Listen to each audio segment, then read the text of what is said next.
সন্তান মাকে ভুলে গেলেও স্বয়ং ভোলানাথ তার সন্তানরূপী ভক্তকে কখনো ভুলতে পারে না। চলুন আজকে বলি সেই গল্প।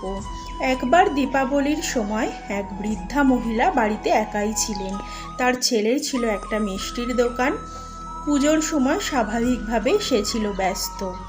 বৃদ্ধার বাড়ির সামনে একটা শিব মন্দিরে পুজোর আয়োজন চলছে। বাচ্চারা চারিদিকে বাজি পোড়াচ্ছে, সবাই আনন্দ উৎসবে মেতে আছে। বৃদ্ধা বাড়ি থেকে বেরিয়ে শিব মন্দিরে গেলেন আর ভগবানের দিকে তাকিয়ে বললেন, প্রভু, আমি কি কখনো নিজের চোখে তোমাকে দেখতে পাবো না?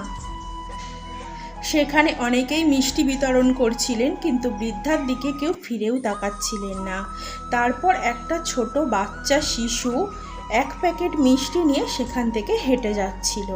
কিছু দূর গিয়ে সে আবার ফিরে এসে বলল, দিদা, তুমি কি মিষ্টি খাবে না? তুমি একা বসে আছো।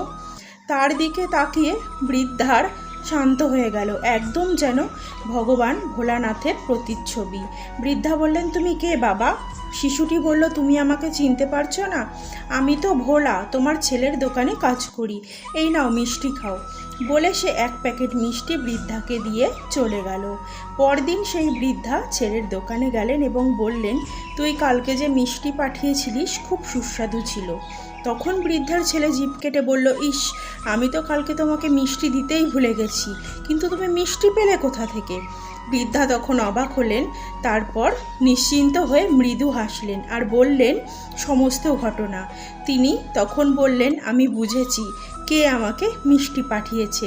আমার ছেলে যতই আমাকে ভুলুক না কেন, আমার বাবা ভোলানাথ আমাকে ভোলেননি। যদি আপনি মহাদেবের ভক্ত হয়ে থাকুন, কমেন্টে লিখুন, জয় বাবা ভোলানাথ।